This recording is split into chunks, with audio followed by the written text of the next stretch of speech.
ওই সাহাবী যখন সিজদায় গেলেন, সিজদায় গিয়ে তিনি বললেন, মালিক, ও মালিক, তুমি আমার স্রষ্টা, আমি তোমার সৃষ্টি, তোমার নবীর সাহাবী, ডাকাতের কবলে পড়ে গেছি। আমার তিনটা সন্তান কেমনে খাবে, কেমনে পড়বে, কেমনে তারা চলবে যদি আমি না থাকি? ও মালিক, আজকে যেই ডাকাতের কবলে পড়েছি, হয়তো আজকে সে আমাকে ছাড়বে না, মেরেই ফেলবে। তোমার কাছে আমার ফরিয়াদ, যদি আমি চলে গেলে তুমি খুশি, তাহলে আমার বাঁচার দরকার নেই। আমি চলে গেলে যদি তুমি খুশি হও, দরকার নাই বাঁচার, মেরে ফেলুক ডাকাত, আমার কোনো আপত্তি নাই। আর যদি তুমি চাও আমার ছেলে মেয়েগুলির দিকে খেয়াল করে আমাকে বাঁচাতে, তাহলে ডাকাতের হাত থেকে বাঁচাও। তোমার পয়গম্বরের মুখ থেকে শুনেছি, নামাজের মতো নামাজে যখন বান্দা দাঁড়ায়, যত বড় সমস্যাই হোক সমাধান করে দেন কে? আর একটু উঁচু আওয়াজে দিয়া বলেন তো, কে সমাধান করে দেন? ভাই একটু মনোযোগ দিয়ে শুনেন, নামাজ তো আপনি আমিও পড়ি, ভালো করে মনে করে দেখেন তো, বিগত 10 বছরে নামাজ পড়তে গিয়ে কয়দিন চোখের পানি পড়ছে? বিগত 20 বছরে নামাজ পড়তে গিয়ে কয়দিন চোখে পানি টলমল টলমল করছে? বরং আমরা এমন নামাজ পড়ি শরীরে টের পায় না, এমন নামাজ পড়ি অন্তরে টের পায় না, এমন নামাজ পড়ি দিলের মধ্যে বাড়ি খায় না। এই কারণে নামাজও পড়ে ভুটো চুরি করে, নামাজও পড়ে সুদও খায়, নামাজও পড়ে ঘুষও খায়, নামাজও পড়ে আবার হক্কানি আলেমদের বিরোধিতা করে, আওয়াজ করে বলেন ঠিক কিনা? মুহতারাম হাজিরিন, ওই দ্বিতীয় রাকাতে সাহাবী যখন আল্লাহর দরবারে কাঁদতেছেন আর চোখের পানি যখন ঝরঝর ঝরঝর করে পড়তেছে, এই মুহূর্তে সাহাবী শুনতে পান তরবারে দিয়া কোনো কাউকে আঘাত করলে যেরকম কচকচ করে শব্দ হয়, সাউন্ড হয়, এইরকম তরবারির আঘাত আঘাত করা হচ্ছে, আঘাত আহ করা হচ্ছে, আর আঘাত করা হচ্ছে। আল্লাহু আকবার। সাহাবী লক্ষ্য করে দেখেন, একটা নওজোয়ান যুবক, হৃষ্টপুষ্ট সুঠাম দেহের অধিকারী একটা যুবক, ঘোড়ার উপর সওয়ার হয়ে আকাশে উড়ে আসমানে উঠে যাচ্ছে। আল্লাহু আকবার। আসমানে উঠে যাচ্ছে, ঘোড়ার উপর সওয়ার হয়ে, যুদ্ধার মতো লাগছে, যুদ্ধার মতো লাগছে। মুহতারাম হাজিরিন, সাহাবী তখন ডাকলেন, কে হে ভাই? ও ভাই, তুমি কে? তুমি তো তাহলে ডাকাতকে মেরেছো, কিন্তু তুমি পরিচয় না দিয়া চলে যাচ্ছ। এত বড় উপকার করেছো তুমি, না হয় আমাকে মেরে ফেলতে। ওই মেরে ফেলতো ডাকাত, কিন্তু তুমি তার হাত থেকে আমাকে বাঁচাইলে, পরিচয়টা না দিয়ে তুমি চলে গেলে। গুণাবলীগুলো বলার আগেই আল্লাহ পাক বলে দিলেন, মুমিনগণ সফল হয়ে গেছে। এখনো গুণাবলী বলেন নাই, না বলেই প্রথমেই ঘোষণা দিয়া দিলেন, এই গুণাবলীগুলো যারা অর্জন করবে তাদের মনে যেন কোনো সন্দেহ না থাকে। এজন্য আমি আল্লাহ প্রথমেই বলে দিলাম, যারা এই গুণাবলী অর্জন করবে তারা কামিয়াব, তারা সাকসেস, তারা সফল। আল্লাহ যখন বললেন এই গুণাবলীগুলো অর্জন করলে সফল, আমাদের এই গুণাবলীগুলো অর্জন করতে কোনো অসুবিধা? আরো জোরে বলেন, কোনো অসুবিধা? অপারেটর ভাই, আপনার মাইক আলহামদুলিল্লাহ যথেষ্ট ভালো, সুন্দর, তো বক্সের আওয়াজগুলো একটু বাড়ায় দিলে আমার জন্য ভালো হয়। কারণ আমার গলাটা গত কিছুদিন আগে আমি জেলা পরিষদ মার্কেটের ওয়াজ মাহফিলে আসছিলাম, তো ওই মাইকটা একটু ব্যতিক্রম হওয়াতে গলাটা বসে গিয়েছিল। এই গলাটা বসে যাওয়ার পরও তো গলার নিস্তার নাই, প্রতিদিন 2-3টা করে প্রোগ্রাম, এ কারণে এই গলাটা যে একটু ইমপ্রুভ হবে সুযোগটুকু না দেওয়া যাচ্ছে না। এই জন্যে মেহরবানি করে বক্সটার আওয়াজ আর একটু শ্রুতিমধুর করলে আমার জন্য সহজ হয়। قد أفلح المؤمنون, মুমিনগণ সফল হয়ে।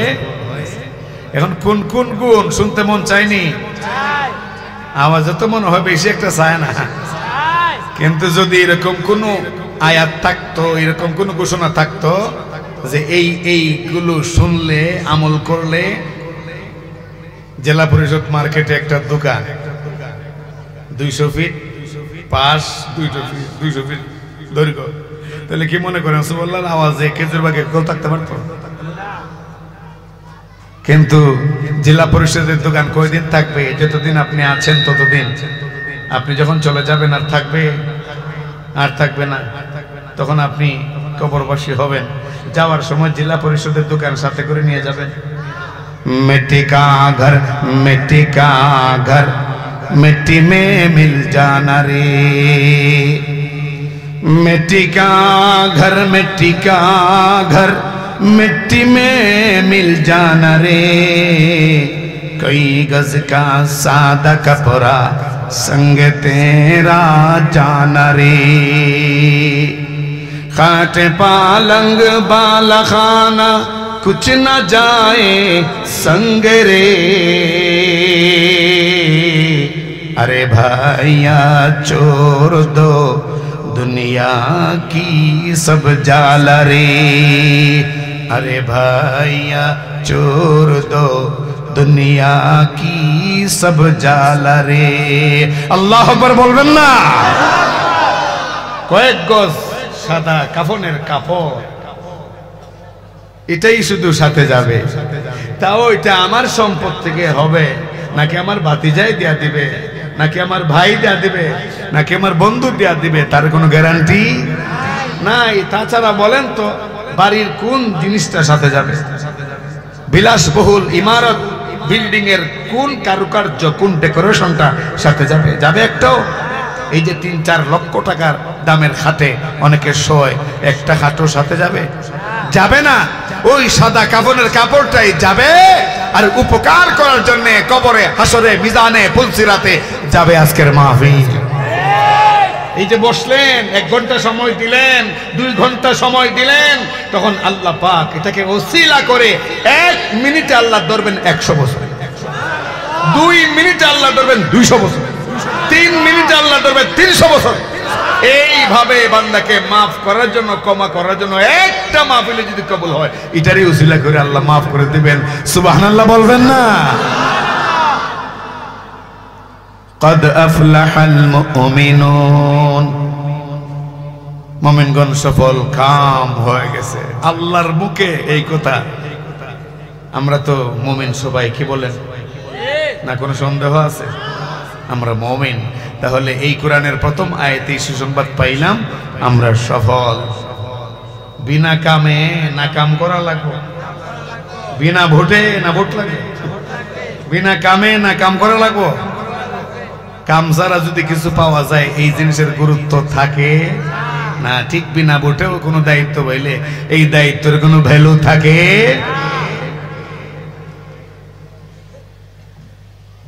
এবার একটা একটা করে শুনেন। আমি খুব লম্বা দীর্ঘ আলোচনা আমি করব না, কারণ আগামীকালকে তো জমা পড়াতে হবে বড় মসজিদে। সংক্ষিপ্ত আকারে চেষ্টা করবো বলার। যদি আপনারা মনোযোগ সহকারে শুনেন, অল্প টাইমে কথাগুলো বলা সম্ভব হবে ইনশাআল্লাহ।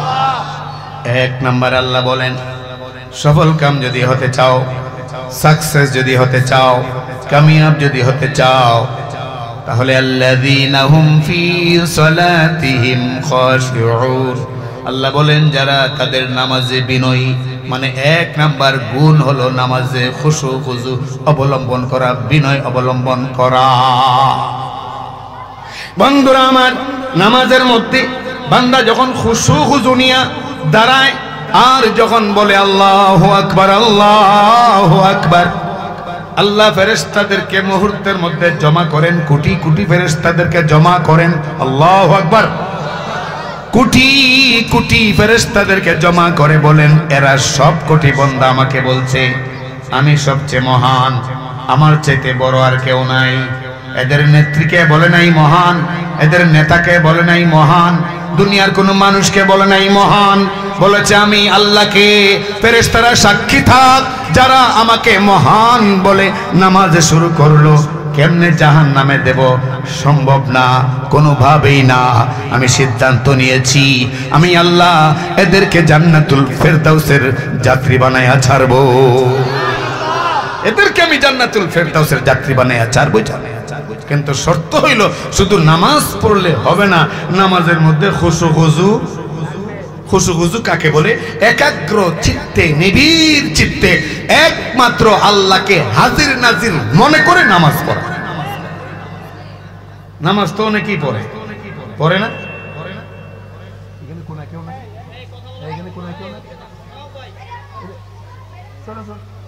নামাজ তো অনেকেই পড়ে, পড়ে না? গল্প শুনছিলাম, এক ব্যক্তি নামাজ পড়ে জামাতের সাথে, একদিন এসে 1 রাকাত পাইছে না, এমন কান্না শুরু করে দিছে, একেবারে বড় মসজিদের কোনায় এত কান্না। হাজার হাজার মুসল্লিরা কয়, হা লোকটা কত দিনদার, কত ইমানদার, একটা রাকাত না পাওয়ার কারণে তার এত আফসোস, এত কান্না, এত পানি চোখে। মানুষ কত প্রশংসা করতেছে। তখন সে মনে মনে কয়, আরে মানুষ, তোমরা জানো না আমি কেন কাঁদি? কান্নার কারণ হইল ইমাম সাহেবের পিছে নামাজ পড়লে সূরা কেরাত লাগে না, শুধু দাঁড়াই থাকলি হয়। এই ফাঁকে আমার 4টা দোকান। কয়টা দোকান? আমি 4 দোকানের হিসাব মিলাই এশারের সময় 4 রাকাত। আজকে 1 রাকাত না পাওয়ার কারণে একটা দোকানের হিসাব মিলাইতে পারলাম না। এখন আলগা করে আমি সময় পাইমো কই? কিভাবে আমি এটা মিলাইবো হিসাব? এই কারণে কাঁদতেছি। নাউজুবিল্লাহ বলবেন না? এই নামাজ কিয়ামত পর্যন্ত আদায় করলেও কোনো লাভ নাই। অথচ নামাজের মতো নামাজ সঠিকভাবে যদি আদায় করা যায়, যেইভাবে ফজিলত আর সওয়াব লাভ হয়, ঠিক তেমনি ভাবে কঠিন থেকে কঠিন বিপদ আল্লাহ মুহূর্তের মধ্যে সরায় দেন। অগণিত অসংখ্য মিসাল, দৃষ্টান্ত, নজির আছে হাদিসের কিতাবে। আল্লাহু আকবার কবীরা। 2-1টা নজির, দৃষ্টান্ত না শুনলে আগ্রহ বাড়বে না। তো মনোযোগ দিয়ে শুনেন। এক সাহাবী আল্লাহু আকবার ব্যবসা করতেন। হাদিসের কিতাবে এসেছে, ঘটনা বানায় নয়। সাহাবী ব্যবসা করতেন। এখনের মতো তো আর তখন এরকম মালামাল ক্যারিং করার জন্য উন্নত মানের ট্রাক বা যানবাহন ছিল না। উটের পৃষ্ঠে বোঝা ভরে এক বাজার থেকে আরেক বাজারে মাল আনা নেওয়া করা হতো। তো এই সাহাবীও এক উটওয়ালাকে ভাড়া করলেন। উটওয়ালাকে ভাড়া করে সাহাবী ব্যবসার মাল নিয়ে এক বাজার থেকে আরেক বাজার রওনা দিয়েছে। তো একটু দূর যাওয়ার পরেই সাহাবী খেয়াল করলেন, সচরাচর যেই রাস্তা দিয়ে যান, এই রাস্তা দিয়ে উটওয়ালা না গিয়ে সে যাচ্ছে ভিন্ন রাস্তা দিয়ে, জঙ্গলের ভিতর দিয়ে। সাহাবী বললেন, ভাই জঙ্গলের ভিতর দিয়ে যাচ্ছেন, কোনোদিনও তো এই রাস্তা দিয়ে আমি যাইনি, আপনি এই রাস্তা দিয়ে যাচ্ছেন। তো উটওয়ালা বলল, হুজুর চিন্তা করেন না, আমি প্রতিদিন এই রাস্তা দিয়ে আসা যাওয়া করি, এটা একটা বাইপাস। এটা কি? একটা বাইপাস, এদিকে খুব সহজে যাওয়া যায়।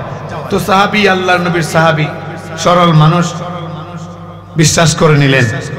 কিন্তু তিনি অবাক হচ্ছেন, যতই সময় যাচ্ছে ততই একদম জঙ্গলের গভীরে উট চলে যাচ্ছে, উটের মালিক চলে যাচ্ছে। এক পর্যায়ে গহীন জঙ্গল। সাহাবী ভয় পেয়ে গেলেন, বললেন, ভাই আপনি কোথায় নিয়ে আসলেন আমাকে? একটু চড়া কণ্ঠে বললেন। তখনই সে তার আসল রূপটা, আসল স্বরূপটা সে প্রকাশ করলো। বলল, চুপ থাকেন, আমি কিন্তু কোনো উটওয়ালা নই, আমি ডাকাত। আমি ডাকাত, সাবধান, কোনো আওয়াজ করবেন না। আপনার সমস্ত মালামাল লুট করব, এরপরে আপনাকে হত্যা করব। নাউজুবিল্লাহ কোন? আরো জোরে কোন? আপনাকে হত্যা করব। সাহাবী বললেন, ভাই ঠিক আছে, মালামাল নিবা নিয়ে যাও, হত্যা করা এই কথা বলো কেন? ভাই কেন হত্যা করবে? ভাই দেখো আমার 3-3টা কন্যা সন্তান, এদেরকে কে খাওয়াবে, কে বড়াবে? আমি একমাত্র উপার্জনকারী, আর কেউ পরিবারে নেই। মেহেরবানি করে ভাই আমাকে ছেড়ে দাও, মালামাল সব রেখে দাও। ডাকাত বলে, আসলে সে কি ছিল? ডাকাত কি ছিল? ডাকাত বলে, তোমাকে ছেড়ে দেব, আর আগামী কালকেই তুমি গোটা মদিনায় চাওয়ার করবে, আর শেষ পর্যন্ত আমাকে লোকেরা মেরে ফেলবে। তা হতে পারে না, তোমাকে মেরেই ফেলবো। সাহাবী দেখলেন পুরা প্রস্তুত, ধারালো অস্ত্র তার হাতে, এবং তার চেহারা অগ্নি শর্মা, এখনই যেন আক্রমণ করবে। সাহাবী দেখলেন যে আজকে মনে হয় ওর হাত থেকে বাঁচার কোনো পথ। সাহাবী তখন বললেন, ভাই তাহলে একটা কাজ করো, আমাকে অন্তত 2 রাকাত নামাজ পড়ার সুযোগ দেব। অন্তত 2টা রাকাত সালাত আদায় করার সুযোগ দাও, এরপরে তোমার মনে যা চায় তাই করো। তখন ডাকাত বলে, পড়েন পড়েন, সমস্যা নাই। বাম দিকে তাকান। সাহাবী বাম দিকে তাকালেন, দেখেন অসংখ্য হাড্ডি মানুষের। ডাকাত বলল, আপনারা আগে অনেকে এরকম নামাজ পড়ছে, বাঁচবার লাগে বাঁচতে পারে নাই, শেষ পর্যন্ত মারছি, এদের এই হাড্ডি গুড্ডি এখানে জমা। পড়েন, আপনিও নামাজ পড়েন। তো নবীর সাহাবী জীবনের শেষ নামাজ মনে করিয়া কেউ যখন নামাজে দাঁড়ায়, এই অবস্থায় মনের মধ্যে আর কিচ্ছু বলেন না, একটু আর কিচ্ছু আসতে পারে। আপনি যদি মনে করেন এই 2 রাকাতের পরেই আপনাকে হত্যা করা হবে, মেরে ফেলা হবে, ফায়ার করা হবে, ক্রস ফায়ার দেওয়া হবে বা ফাঁসিতে ঝুলানো হবে, এর আগে যদি 2 রাকাত নামাজ পড়েন, বলেন তো এই নামাজের কোন অঙ্গে আল্লাহর নামটা থাকবে না? না সব অঙ্গে থাকবে? বন্ধুরা আমার, 2 রাকাত নামাজে তিনি দাঁড়ালেন, আল্লাহু আকবার বলে দাঁড়ালেন। মুহতারাম হাজিরিন, নামাজে দাঁড়িয়ে ওই সাহাবী সূরা কেরাত শেষ করে যখন রুকুতে গেলেন, তখন অজর দ্বারায় চোখ বেয়ে বেয়ে পানি ভরতেছে। মুহতারাম হাজিরিন, নফল নামাজের মাসআলা হইল, যদি আপনি রুকুতে যান, সিজদায় যান, তাহলে আপনি আপনার মনের ভাষায় যা মনে চাই দোয়া করতে পারবেন। নফল নামাজে, ফরজ নামাজে পারবেন না।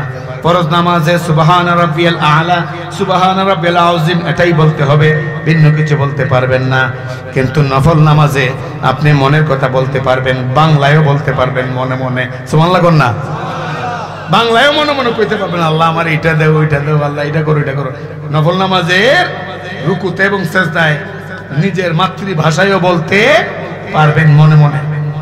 ওই সাহাবী যখন সিজদায় গেলেন, সিজদায় গিয়ে তিনি বললেন, মালিক, ও মালিক, তুমি আমার স্রষ্টা, আমি তোমার সৃষ্টি, তোমার নবীর সাহাবী, ডাকাতের কবলে পড়ে গেছি। আমার 3টা সন্তান কেমনে খাবে, কেমনে পড়বে, কেমনে তারা চলবে যদি আমি না থাকি? ও মালিক, আজকে যেই ডাকাতের কবলে পড়েছি, হয়তো আজকে সে আমাকে ছাড়বে না, মেরেই ফেলবে। তোমার কাছে আমার ফরিয়াদ, যদি আমি চলে গেলে তুমি খুশি, তাহলে আমার বাঁচার দরকার নেই। আমি চলে গেলে যদি তুমি খুশি হও, দরকার নেই বাঁচার, মেরে ফেলুক ডাকাত, আমার কোনো আপত্তি নাই। আর যদি তুমি চাও আমার ছেলে মেয়েগুলির দিকে খেয়াল করে আমাকে বাঁচাতে, তাহলে ডাকাতের হাত থেকে বাঁচাও। তোমার পয়গম্বরের মুখ থেকে শুনেছি, নামাজের মতো নামাজে যখন বান্দা দাঁড়ায়, যত বড় সমস্যাই হোক সমাধান করে দেন কে? আর একটু উঁচু আওয়াজে দিয়া বলেন তো, কে সমাধান করে দেন? ওগো আল্লাহ, কি করবা তুমি? প্রথম রাকাত শেষ করলেন এই দোয়া করে, দ্বিতীয় রাকাত সূরা কেরাত শেষ করে আবার গেলেন সিজদায়, রুকু শেষ করে সিজদায় যাওয়ার পরে আবার কান্না, আর চোখ বেয়ে বেয়ে গরম পানিগুলো জমিনকে ছুঁয়ে দিচ্ছে। ভাই একটু মনোযোগ দিয়ে শুনেন, নামাজ তো আপনি আমিও পড়ি, ভালো করে মনে করে দেখেন তো, বিগত 10 বছরে নামাজ পড়তে গিয়ে কয়দিন চোখের পানি পড়ছে? বিগত 20 বছরে নামাজ পড়তে গিয়ে কয়দিন চোখে পানি টলমল টলমল করছে? বরং আমরা এমন নামাজ পড়ি শরীরে টের পায় না, এমন নামাজ পড়ি অন্তরে টের পায় না, এমন নামাজ পড়ি দিলের মধ্যে বাড়ি খায় না। এই কারণে নামাজও পড়ে ভুটো চুরি করে, নামাজও পড়ে সুদও খায়, নামাজও পড়ে ঘুষও খায়, নামাজও পড়ে আবার হক্কানি আলেমদের বিরোধিতা করে, আওয়াজ করে বলেন ঠিক কিনা?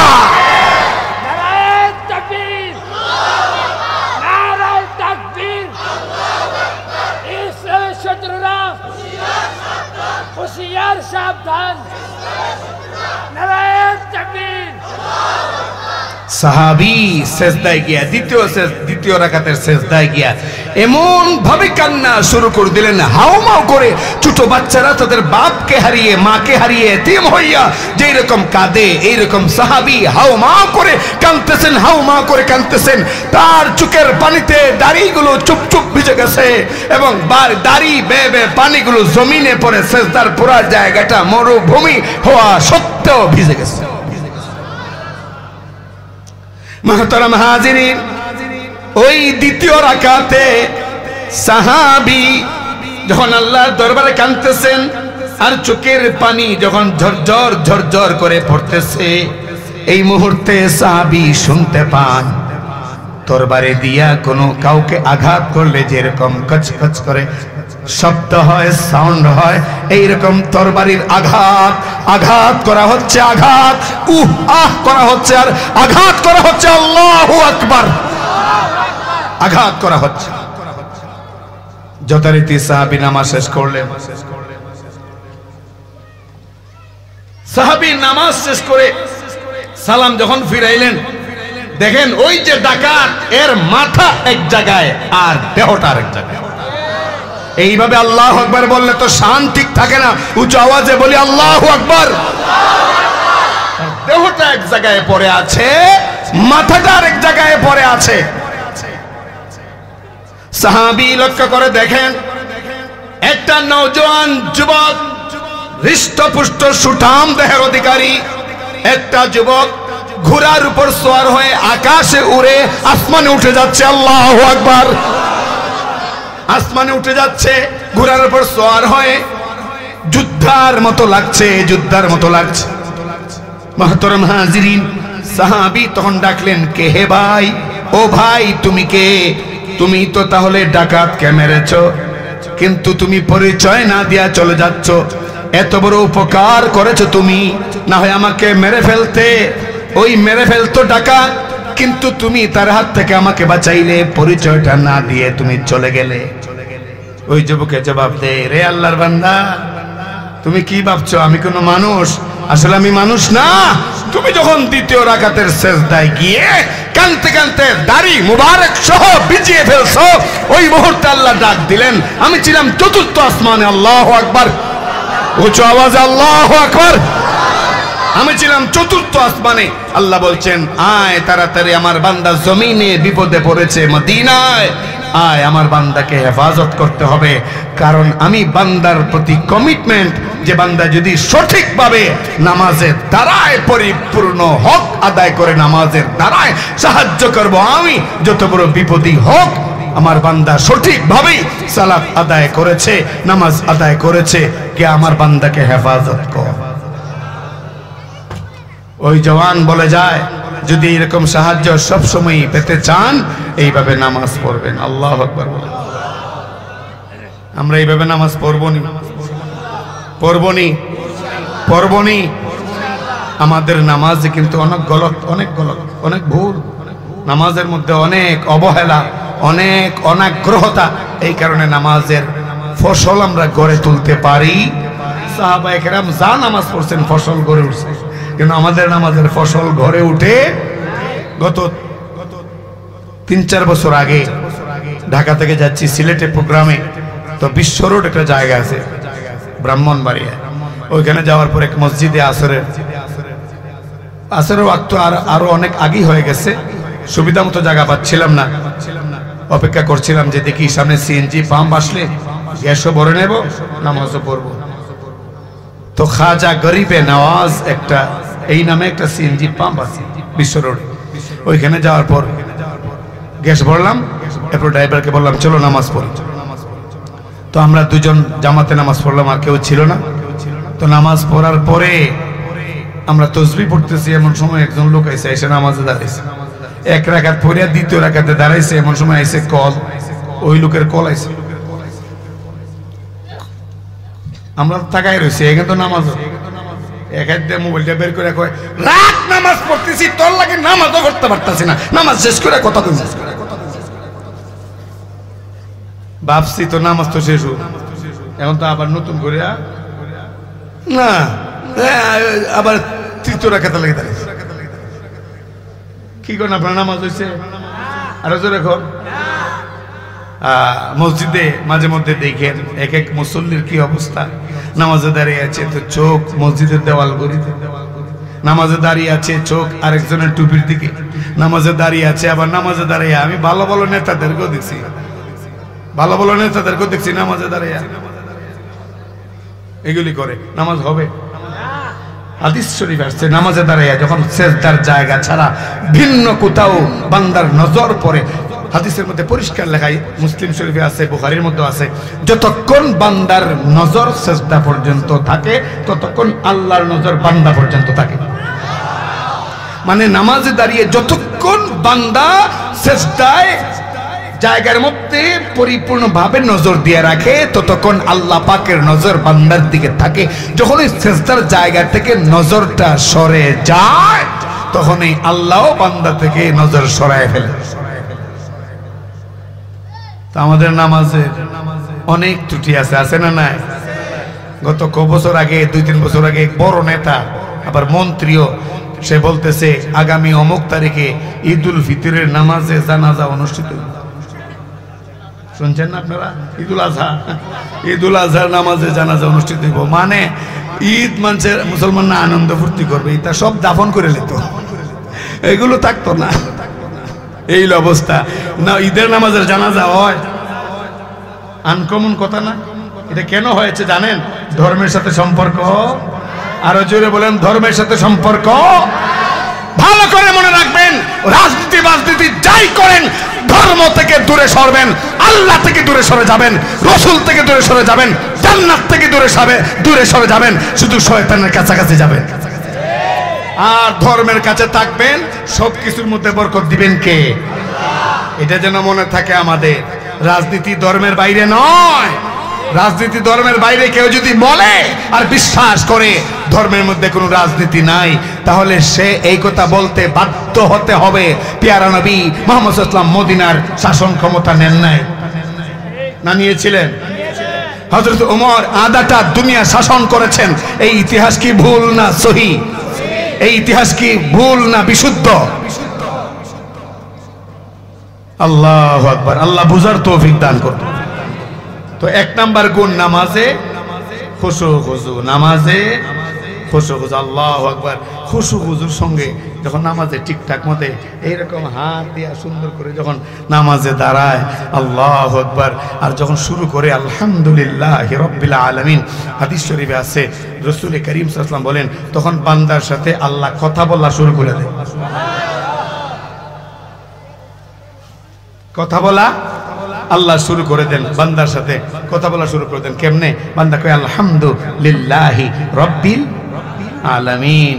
এই কথা যখন বলে আল্লাহ সুবহানাহু ওয়া তাআলা বান্দারে বলেন যে আলহামদু, সমস্ত প্রশংসা বলছিস কার জন্য? বান্দা কয় লিল্লাহ।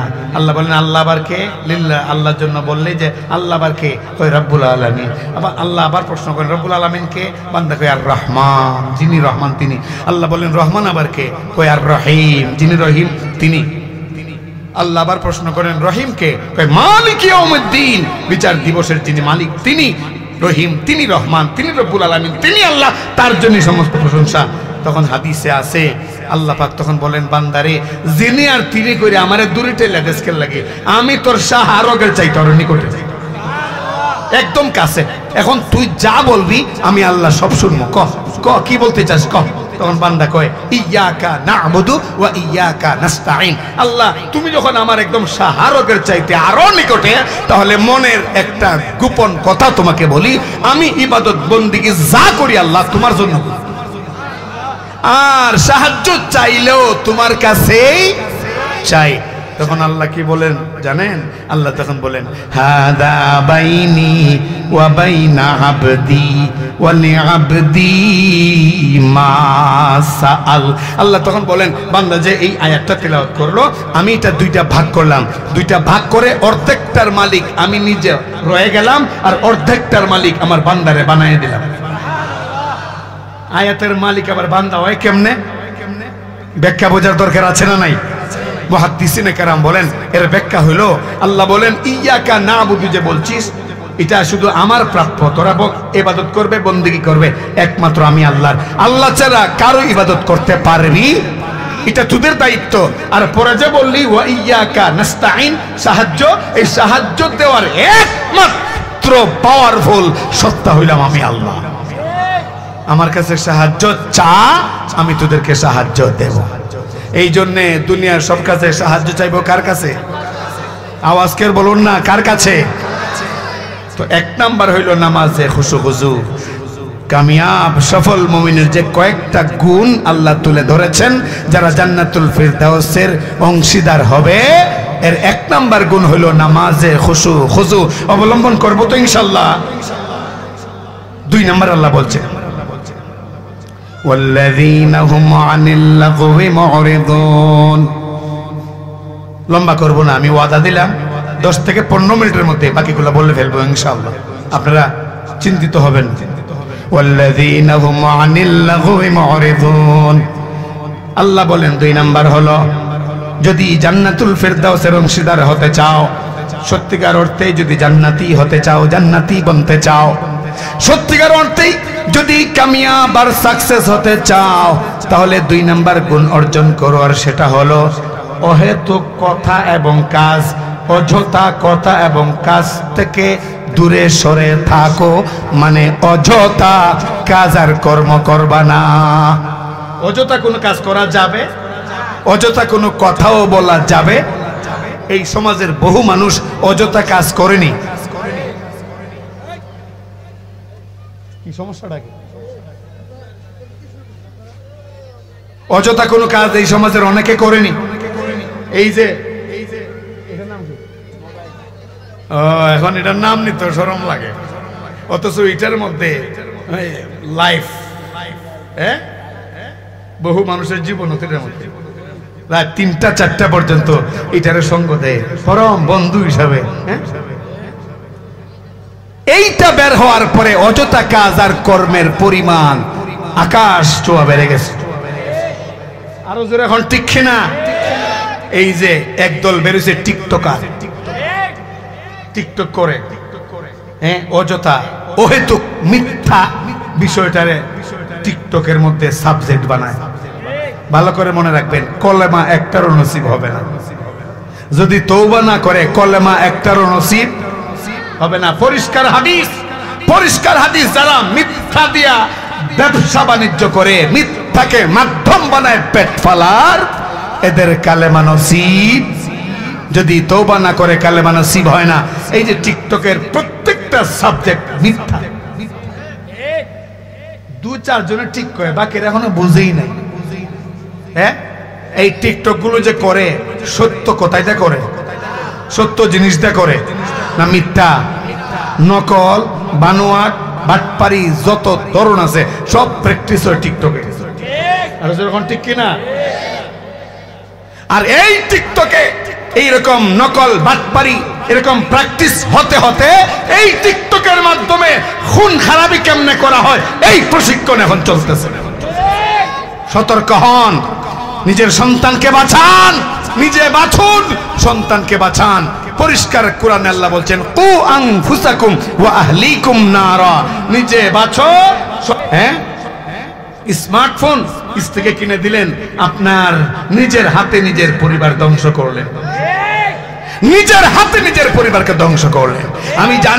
আমি জানি আমার এই ওয়াজ এই মুহূর্তে একদম বেমানা, আমি ভালো করে জানি, কারণ আমরা সবাই কিন্তু এই জায়গাটা আটকা, আমরা সবাই এই জায়গাটার মধ্যে আটকা। কিন্তু আল্লাহর কসম করে বলছি, চিন্তা ভাবনা করে এই জায়গা থেকে পরিবার এবং সন্তানদেরকে যদি ফিরিয়ে আনতে না পারি, কপালে কিন্তু অনেক দুর্দশা আছে, অনেক দুর্দশা। জাহান্নামে দল বেঁধে বেঁধে মানুষ চলছে এই মোবাইলের মাধ্যমে, বলুন ঠিক কিনা? কত পরিবার ধ্বংস হচ্ছে। আজকে ঘরে ঘরে পরকীয়ার ঘটনা শোনা যায়, ঘরে ঘরে পরকীয়ার ঘটনা শোনা যায়, ঘরে ঘরে অবৈধ প্রেম প্রীতির কাহিনী শোনা যায়। এই মোবাইল হয়েছে সবচেয়ে বড় মাধ্যম। আল্লাহর কাছে কি জবাব দেব? কি জবাব? ওয়াল্লাযীনা হুম আনিল লাগওয়ি মুরিদুন, আল্লাহ বলেন দ্বিতীয় গুণ হলো জান্নাতুল ফিরদাউসের অংশীদার যদি হতে চাও, 2 নাম্বার গুণ, অযথা কথা কইও না, অযথা কাজ কইও না। কারণ তোমরা যা কিছু বলো আল্লাহ বলেন আমি সব রেকর্ড করে রাখি, রেকর্ড। মা ইয়ালফিজু মিন কাউলিন ইল্লা লাদাইহি রাকিবুন আতীদ। আল্লাহ বলেন এমন কোন শব্দ নাই, এমন কোন লফজ নাই, এমন কোন ওয়ার্ড নাই, এমন কোন শব্দ নাই যেটা সংরক্ষণ করা না হয়। আমরা এই যে ভিডিও করছে, এই ভিডিওর মধ্যে কিন্তু আমি কি কি বলছি, এমনকি হাত কেমনে নাড়াচ্ছি, মুখ কেমনে আমি নাড়াচ্ছি, সব দেখাইতেছে কিনা? 100 বছর পরে ভিডিও যদি সংরক্ষণ করে রাখে, 100 বছর পরে হয়তো আমি থাকবো না, কিন্তু অনলাইনে আমার এই বয়ানটা, আমার কথা বলার অঙ্গভঙ্গি ভেসে বেড়াবে। বলুন ঠিক কিনা? তো দুনিয়ার মানুষের ব্রেইন যদি এরকম করতে পারে যে 100 বছর পর্যন্ত, 200 বছর পর্যন্ত একটা মানুষের কথাবার্তাকে ক্যাচ করে রাখতে পারে, মহান আল্লাহ তাআলা আহকামুল হাকিমিন তিনি কি আমাদের সব কিছু রেকর্ড করতে পারেন না? ও ভাই, উচ্চ আওয়াজে বলেন পারেন কি পারেন না? অতএব কি বলছি, কার বিরুদ্ধে কেমন কথা বলছি, এগুলো সতর্ক হওয়া চাই। সবগুলো কিন্তু কিয়ামতের দিন উঠে যাবে পর্দায়। আল্লাহু আকবার, সব পর্দায় উঠে যাবে। তখন বান্দা কি বলবে জানেন? ওটা আল্লাহ কোরআনে বলে দিয়েছেন আগেই। মালি হাদাল কিতাব লা ইউগাদিরু সাগীরাতাও ওয়ালা কাবীরা। আল্লাহ পাক বলেন, তখন বান্দা বলবে আহা কি আজীব, কি আজীব, কি আজীব এক আমলনামা। ওই যে তেলগেটে বসে বসে গীবত করছিলাম, শিকায়ত করছিলাম, ওই যে কালীগঞ্জ বাজারে বসে বসে অমুকের বিরুদ্ধে কথা বলছিলাম, ওই যে নৌকায় বসে বসে লুডু খেলছিলাম, ওই যে অমুকের সাথে তর্কে বিতর্কে জড়িয়েছিলাম, একটাও তো বাদ পড়ে নেই। সব দেখা যায় সূর্যের মতো আমলনামায় পরিষ্কার দেখা যায়। মুহতারাম হাজিরিন, তো 2 নাম্বার গুণ, জান্নাতুল ফিরদাউস যদি পাইতে হয়, অংশীদার হতে হয় জান্নাতুল ফিরদাউসের, অযথা কোনো কথা বলা যাবে। বরং যখনই সময় পাবেন, যদি দেখেন যে আর কোনো হাতের জরুরি কাজ নাই, তখন বলবেন সুবহানাল্লাহ। বলেন তো কি বলবেন? জবানটা খুলেন না, একটু খুলেন না। কি বলবেন বলেন তো? বলবেন আল্লাহু আকবার। কি বলবেন? একবার সুবহানাল্লাহ কিংবা আল্লাহু আকবার বললে, একবার যদি আল্লাহু আকবার বলেন, হাদিস শরীফে রাসূল করিম সাল্লাল্লাহু আলাইহি ওয়াসাল্লাম বলেন আল্লাহ পাক জান্নাতে বিশাল একটা ফলের গাছ লাগাইছেন। কতটুকুন বিশাল? পয়গম্বর বলেন একটা দুরন্ত ঘোড়া যদি একেবারে 500 বছর পর্যন্ত দৌড়ায়, তবুও এই গাছের ছায়াই শেষ করতে পারে। এরপরে আল্লাহ সুবহানাহু ওয়া তাআলা এই গাছের মধ্যে এমন এমন ফল দিবেন, এক একটা ফল যদি আপনি পাল্লায় তুলেন 12 মণ ওজন হবে। 12 মণ। আওয়াজে বোঝা যায় কালীগঞ্জ বাজারে 12 মণ ওজনের ফল মনে হয় অ্যাভেলেবল পাওয়া যায়। 12 মণ ওজন হবে এক একটা ফলের। আপনি খালি ইশারা করবেন এই 12 মণ ওজনের আপেলটা খাইতাম, আর কিচ্ছু করা লাগবে না, খালি ইচ্ছা করবেন খাইতাম, এমনি আপনার সামনে আইসা হুট করে খুলে যাবে আপেলটা। আর আপেলের ভেতর থেকে একটা রূপসী সুন্দরী যুবতী 16 বছরের বয়স বের হয়ে এসে আপনাকে বলবে আসসালামু আলাইকুম। আল্লাহ বলবেন ওই যে সুবহানাল্লাহ বলছিলে, আল্লাহু আকবার বলছিলে, নারায়ে তাকবীর বলছিলে, এর বরকতে গাছ লাগাই এত বড় ফল দিলাম, আর সাথে যেটা পাইছো সেটা বোনাস। এটা কি? এটা কি? আর জোরে বলেন এটা কি? এই বোনাসের জন্য কত লোক বয়স 70-80, হ্যাঁ, বড় বড় পাওয়ার ভাইয়া 2টা-3টা করে পালছে, নারী পালছে 2টা-3টা করে। আর এরাই আবার আলেম ওলামার বিভিন্ন বিষয় নিয়ে কি করে? হ্যাঁ, আপত্তি করে। হ্যাঁ, এরাই আবার আলেম ওলামার নীতি কথা শোনায়। হ্যাঁ, নিজের শরীরে গন্ধ করে না, খালি আলেম ওলামার শরীরে গন্ধ। জাতি এবার ভালো করে টের পেয়েছে, বাংলাদেশের জাতি। উচ্চ আওয়াজে বলেন ঠিক কিনা? তো এই 2 নাম্বার গুণ অর্জন করতে পারবো তো? অযথা কোনো কথা বলবো না, যখনই আমরা সময় পাবো বলবো সুবহানাল্লাহ। বলেন সুবহানাল্লাহ।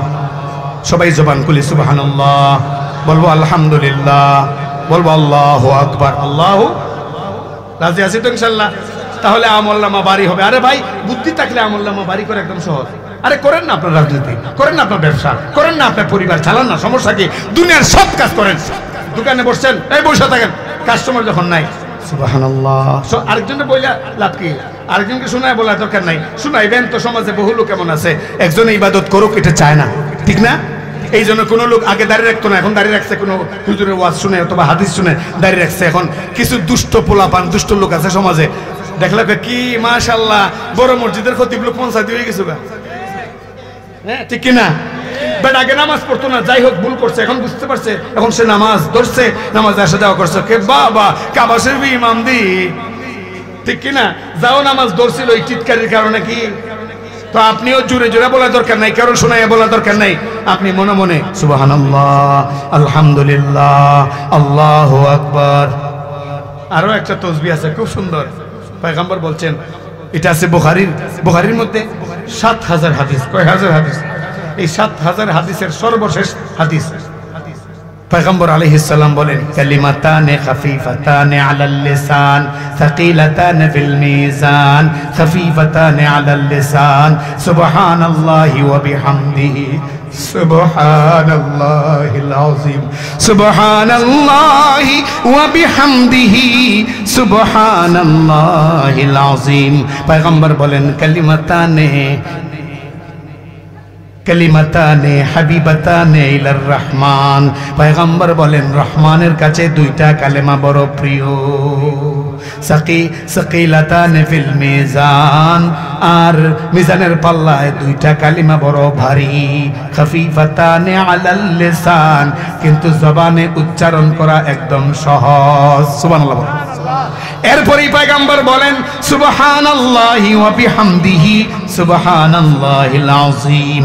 মানে এই কালেমাটা মিজানের পাল্লায় যখন তোলা হবে, অটোমেটিক মিজানের পাল্লাটা এমন হবে যেরকম দুনিয়ার বাটখারার মধ্যে একদিকে ১ কেজি আর একদিকে ১০ কেজি দিলে যেরকম ১ কেজিটা উপরে তুলে থাকবে আর ১০ কেজিটা মাটিতে লেগে যাবে, ঠিক অনুরূপভাবে এই কালেমা যখন মিজানের পাল্লায় তোলা হবে, তখন বান্দার আমলনামা একেবারে মাটিতে নেকির পাল্লা লেগে থাকবে। সুবহানাল্লাহ। তো অযথা কোনো কথা বলবো না, অযথা কোনো কাজও করব, আরো জোরে অযথা কোনো কাজও। তো এটা ২ নাম্বার। এটা কয় নাম্বার? ৩ নাম্বার। আল্লাহ পাক বলেন, ওয়াল্লাযীনা হুম লিয-যাকাতি ফাঈলুন। যারা জান্নাতুল ফিরদাউসের অংশীদার হতে চাও, ৩ নাম্বার কর্মসূচি, তোমরা যাকাত ঠিকমতো দাও। যাকাত ঠিকমতো দাও। যাকাত ঠিকমতো দাও। নিসাব পরিমাণ মাল হলে যাকাত দাও ২.৫ ভাগ, তাহলে বাকি ৯৭.৫ ভাগ এগুলো বিভিন্ন ক্ষতি থেকে বাঁচার জিম্মাদার আমি আল্লাহ। সুবহানাল্লাহ বলেন। অর্থাৎ তুমি ২.৫ ভাগ সম্পদ যদি তুমি আদায় করে দাও যাকাত হিসাবে, তোমার বাকি ৯৭.৫ ভাগ আমি আল্লাহ হেফাজত করব। এই জন্য দেখবেন যে সমস্ত মানুষ যাকাত ঠিকঠাক মতো আদায় করে, এরা দুনিয়া থেকে বিদায় হইলেও এদের সম্পদ ঠিক থাকে, এদের ছেলের মাধ্যমে, নাতির মাধ্যমে, পরিবারের মাধ্যমে সম্পদ ঠিক থাকে। আর যারা ঠিকঠাক যাকাত দেয় না, দুনিয়াতে ধুমধারাক্কা চলাফেরা করে, যাকাত কি জিনিস, কতটুকু হইলে দেওয়া লাগে, কোনো মাসালা মাসাইল কেয়ার করে না, ফলো করে না, দেখবেন এরা দুনিয়া থাকতেই এদের ছেলে মেয়ে লম্পট, হিরঞ্চি, মাদক বিক্রেতা এবং অস্ত্রধারী হয়ে কোন কোন ক্ষেত্রে নিজের বাপকে গুলি করে মেরে ফেলে। উচ্চ আওয়াজে বলেন ঠিক কিনা?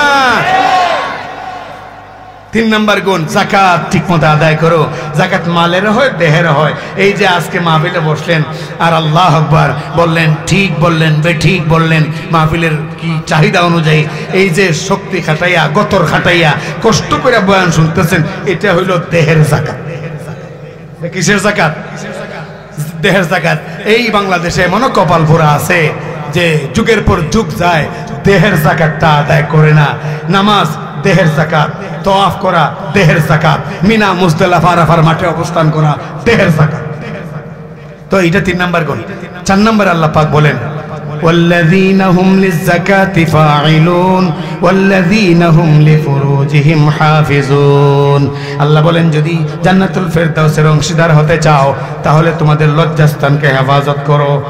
যারা লজ্জাস্থানকে হেফাজত করে, নারী এবং পুরুষ, লজ্জাস্থানকে হেফাজত করো। পয়গম্বর বলেন, তোমাদের শরীরে 2টা হাড্ডিবিহীন গোশতের টুকরা আছে, এইগুলোকে কোনো খারাপ জায়গায় লাগাইবা না বলে যদি আমাকে ওয়াদা করতে পারো, তাহলে আমিও তোমাদের জান্নাতের গ্যারান্টি দিতে পারি। ১ নম্বরে, তোমাদের ৩২ দাঁতের মাঝখানে একটা গোশতবিহীন, হাড্ডিবিহীন গোশতের টুকরা, এটা হলো জিহ্বা। এটা কি?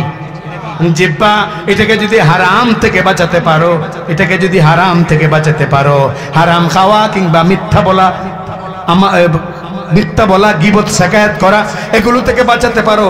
আর 2 রানের মাঝখানে আরেকটা হাড্ডিবিহীন গোশতের টুকরা মানে লজ্জাস্থান, এইটাকেও যদি কোনো অপাত্রে ব্যবহার না করো, আল্লাহর বিধান অনুযায়ী ব্যবহার করো, আমি নবী তোমাদের জান্নাতের গ্যারান্টি। হাদিস, পরিষ্কার হাদিস, আবু দাউদের মধ্যে আছে হাদিস। এটা 4 নাম্বার। কয় নাম্বার? والذين هم عن اللغو معرضون والذين هم للزكاة فاعلون والذين هم لفروجهم حافظون إلا على أزواجهم أو ما ملكت أيمانهم فإنهم غير ملومين فمن ابتغى وراء ذلك فأولئك هم العادون। এখানে কিছু অন্য কথা বলা হয়েছে লজ্জাস্থান হেফাজত করার ক্ষেত্রে। আল্লাহ বলছেন তোমাদের স্ত্রী এবং তোমাদের খরিদা, দাসী, বান্দি, এই 2 শ্রেণীর নারীর সাথে তোমরা মিলিত হতে পারবে, তৃতীয় কোনো নারীর সঙ্গে মিলিত বিবাহ ছাড়া কোনোভাবেই বৈধ হবে না। তো এখন তো ইসলামী শরিয়া নাই, ইসলামী শরিয়া নাই, আর গোলাম প্রথা, দাস প্রথাটা উঠে গেছে। এখন শুধু একটা জায়গা আছে যেখানে আপনি পুরুষ আপনার লজ্জাস্থানকে আপনি ব্যবহার করতে পারবেন, আর সেটা হলো স্ত্রী। সেটা কি? স্ত্রী। স্ত্রী ছাড়া আর কারো সঙ্গে আপনি আপনার লজ্জাস্থানকে ব্যবহার করতে পারবেন। যদি করেন, কিয়ামতের দিন আল্লাহ তার কুদরতের চেহারা আপনার থেকে ফিরিয়ে নেবেন। নাউজুবিল্লাহ বলবেন না? আল্লাহ আপনার থেকে আল্লাহ কুদরতের চেহারা ফিরিয়ে নেবেন, আপনার দিকে আল্লাহ তাকাবেন না। والذين هم لأماناتهم وعهدهم راعون। শেষ হয়ে যাচ্ছে কিন্তু আর কয়েক মিনিট। والذين هم لأماناتهم وعهدهم راعون। আল্লাহ সুবহানাহু ওয়া তাআলা বলেন 5 নম্বরে, যদি জান্নাতুল ফিরদাউস চাও তাহলে আমানত রক্ষা করো। সুবহানাল্লাহ বলেন। কি রক্ষা করো? আমানত রক্ষা করো। কারণ তুমি যদি আমানতের খেয়ানতদার হও তাহলে তুমি বেঈমান। তুমি কি বলবেন হুজুর এত কঠিন কথা? না না, বানায়া বলছি না, হাদিস নেন। লা ঈমানা লিমান লা আমানাতা লাহু ওয়া লা দীনা লিমান লা আহদা লা। পয়গম্বর বলেন যার আমানতদারি নাই তার ঈমান নাই, যার ওয়াদা রক্ষা করার কোনো তাকাদা নাই তার ধর্ম বলতে কিছু নাই। ধর্ম বলতে কিছু নাই। এটা কিন্তু আমরা বাস্তবে বাংলাদেশে দেখছি এবং দেখতেছি। বলুন ঠিক কিনা? দেখতেছি, দেখছি এবং অতীতেও দেখছি, এখনো দেখতেছি, আগামী তো দেখবো কিনা আল্লাহই ভালো জানেন। ওয়াদা রক্ষা করার কোনো খেয়াল। রাসূল বলেন যারা ওয়াদা রক্ষা করার তাগাদা নাই, ওয়াদা রক্ষা করে না, সে ধর্মের দোহাই যতই দেব তার ধর্ম বলতে কিচ্ছু নাই। তার ধর্ম বলতে কিচ্ছু। তো 5 নাম্বার হইল আমানত রক্ষা করা, আর 6 নাম্বার ওয়াদা রক্ষা করা। 6 নাম্বার কি? ওয়াদা রক্ষা করা। والذين هم لأماناتهم وعهدهم راعون। আমানতের ব্যাপারে দুই একটা কথা না বললেই নয়। মুহতারাম হাজিরিন, আমানতদারি কারে বলে? আমরা তো মনে করি শুধু একজন আরেকজনের কাছে 1000 টাকা রাখলাম, সময় মতো যদি সে দিয়ে দেয় সে আমানতদার। হ্যাঁ, এটাও আমানতের একটা সংজ্ঞা, কিন্তু আমানতের ব্যাখ্যা অনেক বড়। আল্লাহ পাক যে 3.5 হাত বডি দিয়েছেন আপনারা আমারে, পুরাটা আল্লাহ আমানত দিয়েছেন। কি দিয়েছেন? এই চোখ আমানত, এই হাত আমানত, এই পা আমানত। যদি আমানতের খেয়ানতদারি করেন, অর্থাৎ চোখকে যেই কাজে লাগানোর কথা ছিল সেই কাজে না লাগান, চোখ দিয়েছিলেন আল্লাহ পাক, এই চোখ দিয়ে কোরআনের কালো কালো অক্ষরগুলো পড়বেন তো 10টা করে নেকি পাবেন। এই চোখ দিয়া মা বাবার প্রতি শ্রদ্ধার মহব্বত নিয়ে এক নজর তাকাবেন তো একটা মকবুল হজের সব লিখে দেওয়া হবে। এমনি আপনি 6-7 লাখ টাকা খরচ করে হজে যাবেন, হজ করে আসবেন, কিন্তু এই হজ কবুল কি না কেউ গ্যারান্টি দিতে পারবে না। পয়গম্বরও এরকম গ্যারান্টি দেন নাই। কিন্তু আপনি যদি এই চোখে মায়ার নজরে আম্মার দিকে একবার তাকান, আব্বার দিকে একবার তাকান, রাসূল বলছেন কোন নেতা নয়, কোন পীর নয়, কোন বুজুর্গ ব্যক্তি নয়, সরাসরি পয়গম্বর বলছেন একটা মকবুল হজ, মানে যেই হজ অলরেডি কবুল হজ হয়ে গেছে, এরকম হজের সওয়াব আল্লাহ লিখে দিবেন। এখন এইটা না করে এই চোখ দিয়া রাতকে রাত যদি পর্নো ভিডিও দেখে, এই চোখ দিয়া যদি অশ্লীল নোংরামি, নাচ, ড্যান্স এগুলো দেখে, বলেন তো আমানতদারি ঠিক থাকলো না খেয়ানত করলো? খেয়ানত করলো। তো খেয়ানতদার হলে আর ইমানই আল্লাহ তো 5 নম্বরে আমানতদারি, 6 নম্বরে ওয়াদা রক্ষা করা। والذين هم لأماناتهم وعهدهم راعون والذين هم على صلواتهم يحافظون। এটা 7 নম্বর, শেষ 7 নম্বর। আল্লাহ সুবহানাহু ওয়া তাআলা বলেন 7 নম্বরে হলো যারা তাদের নামাজকে হেফাজত করে। আল্লাহু আকবার বলেন, নামাজকে হেফাজত করে। প্রথমটা বলছিলেন নামাজে খুশু অবলম্বন করে, আর শেষটা বলছেন নামাজকে যারা হেফাজত করে। নামাজে খুশু অবলম্বন করা মানে নামাজে দাঁড়িয়ে ভালো করে খেয়াল করে নামাজ আদায় করা। আর নামাজকে হেফাজত করার মানে হলো যেন ওয়াক্ত ছুটে না যায়, নামাজ ছুটে না যায়। 5 ওয়াক্ত নামাজ প্রতিদিন, এই প্রতিদিন 5 ওয়াক্ত নামাজ যেন সঠিকভাবে আদায় করে। যদি করে আল্লাহর সঙ্গে 50 বার প্রতিদিন সাক্ষাৎ করার ফজিলত আল্লাহ পাকের দফতরে লিখে দেওয়া হয়। বলবেন হুজুর এটা আবার কি শুনাইলেন, বলবেন যে এটা আবার কি শুনাইলেন, 50 বার আল্লাহর সঙ্গে সাক্ষাৎ হয়। তাহলে শুনেন 1 মিনিটে ইনশাআল্লাহ। নবীজি মেরাজে গেছেন, জানেন না? নবীজি মেরাজে গেছেন সশরীরে, একদম আরশে আজিমে গেছেন। তো আল্লাহ পাক রব্বুল আলামিন নবীজিকে নামাজ দিলেন 50 ওয়াক্ত। কত ওয়াক্ত? খুশি হইয়া নবীজি নামাজ নিয়ে চলে আসতেছেন দুনিয়ার জগতে। 6ষ্ঠ আসমানে মুসা কালিমুল্লাহ পয়গম্বর আলাইহিস সালামের সাথে সাক্ষাৎ। মুসা আলাইহিস সালাম বলেন আল্লাহ কি দিবেন, এত খুশি খুশি লাগতেছে আপনার, আল্লাহ কি দিবেন? তখন নবীজি বলেন আল্লাহ সুবহানাহু ওয়া তাআলা আমাকে এবং আমার উম্মতকে 50 ওয়াক্ত নামাজ দিবেন, আর বলছেন আপনি আমারে একবার দেখে গেলেন, আর আপনার উম্মতে যদি এই নামাজের উপর আমল করে ডেইলি 50 বার নামাজের মাধ্যমে আমার সাথে সাক্ষাৎ হবে। মুসা আলাইহিস সালাম বললেন এই জন্য আপনি খুশি, তাড়াতাড়ি যান ফেরত, আমি আপনার আগে ডিউটি করে আইছি দুনিয়ায়। আমার উম্মতের অল্প স্বল্প কয়েক রাকাত নামাজ ছিল, এটাও পারছি না পড়াইতাম, আমি ডাক দিয়ে আনছি কই নামাজ পড়, উযু করতে গেছি আইয়া দিকে গেছি গে। আর আপনি আখিরি জমানায় আইছেন, আখিরি জমানার উম্মত তো থাকবো আরো দুর্বল। 50 ওয়াক্ত কোনোদিন সম্ভব। তো নবীজি আবার গেলেন আল্লাহর দরবারে, আল্লাহ বলেন কি হয়েছে, আল্লাহ কিছু কমায় দেন। নবী আল্লাহ পাক 5 ওয়াক্ত কমায় দিলেন। আবার আসলেন মুসা আলাইহিস সালাম, আবার পাঠাইলেন, আবার আসলেন, এইভাবে আপ ডাউন করলেন কয়েকবার। শেষ পর্যন্ত 45 ওয়াক্ত নামাজ কনসিডার রইল কয়েকত। তখনও মুসা আলাইহিস সালাম বলেন এই 5 ওয়াক্ত পারতো না। অনেকে যারা এখানে আমরা আছি মনে মনে কইতেছি আল্লাহ যদি এখান থেকে 3টা ওয়াক্ত মাইনাস হতো কত আরাম লাগতো, 5 ওয়াক্ত না থাকতো। মুসা আলাইহিস সালাম বলেন 5 ওয়াক্ত পারবে না, আরো কমায় নেন। নবীজি বললেন না আমার শরম লাগতেছে, এখন যদি যাই আল্লাহ যদি রাগ করে বলেন কি মিয়া দিলাম 50 ওয়াক্ত নামাজ, কমাইতে কমাইতে 45 কমায় ফেলাইছো, আর রইছে 5 ওয়াক্ত, যাও পুরোটা দিয়ে যাও, তোমার লাগতো না। তখন আমি কি জবাব দেব? শেষ পর্যন্ত 5 ওয়াক্তই নিয়ে নবীজি যখন রওনা হয়ে যাবেন তখন আওয়াজ এসেছে আরশে আজিম থেকে, হাবিব সব আমি দেখছি,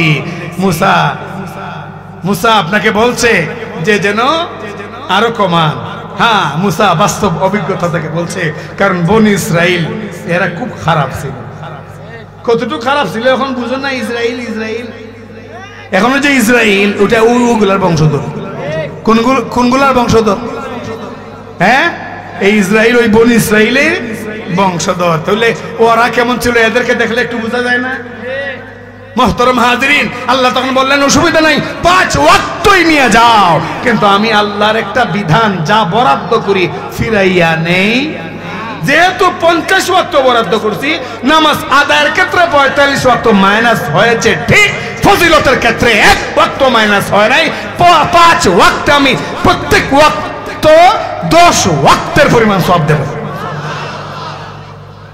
আর 50 বার আমার সাথে ঠিকই সাক্ষাৎ হবে। তো এই নামাজকে হেফাজত করা এটা 7 নাম্বার।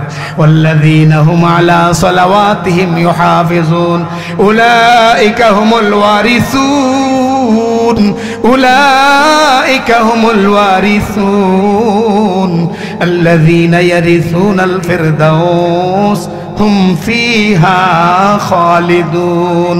আল্লাহ পাক বলেন এরা হবে ওয়ারিস, এরা হবে মিরাসদার, এরা হবে অংশীদার। আল্লাহ বলেন কিসের অংশীদার জানোনি? এরা হবে জান্নাতুল ফিরদাউসের অংশীদার, এরা হবে জান্নাতুল ফিরদাউসের অংশীদার। যেই জান্নাতের মধ্যে আমি নাজ ও নিয়ামত রেখে দিয়েছি, ইন্নালিল মুত্তাকিনা মাফাজা হাদাইকা ওয়া আনাবা ওয়া কাওয়াইবা তারাবা ওয়া কাসান দিহাকা লা ইয়াসমাউনা ফিহা লাগওয়া ওয়ালা কিযাবা। আল্লাহু আকবার। নাজ ও নিয়ামত সব রেখেছি। ওই জান্নাতটা তারা লাভ করবে যারা এই 7 গুণে গুণান্বিত হবে। একটা হাদিস তেলাওয়াত করেছিলাম, এই হাদিসের তরজমাটা বলি। পয়গম্বর বলছেন, আসসালাতু ইমাদুদ্দিন, নামাজ হলো দ্বীনের খুঁটি। নামাজ কি? দ্বীনের খুঁটি, স্তম্ভ, পিলার।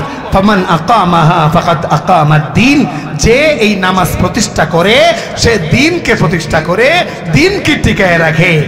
আর যে এই নামাজ ছেড়ে দেয় সে দ্বীনকে ধ্বংস করে। আল্লাহ যেন এই বিপদ থেকে আমাদেরকে বাঁচায়, আল্লাহ যেন এই বিপদ থেকে আমাদেরকে বাঁচায়। আমাদের মাধ্যমে দ্বীন ধ্বংস নয়, বরং দ্বীন যেন জমিনে প্রতিষ্ঠা পায়। কি বলেন আপনারা? আল্লাহ কবুল আর মঞ্জুর করুন। বয়ান আমার এখানে শেষ, বাকি আপনারা বসেন। মোনাজাত করে যাবেন না? আল্লাহ আওয়াজ দিয়ে আসতে দিলে মোনাজাত করে যাবেন না? হ্যাঁ, সবাই মোনাজাত করে যাবো। বয়ান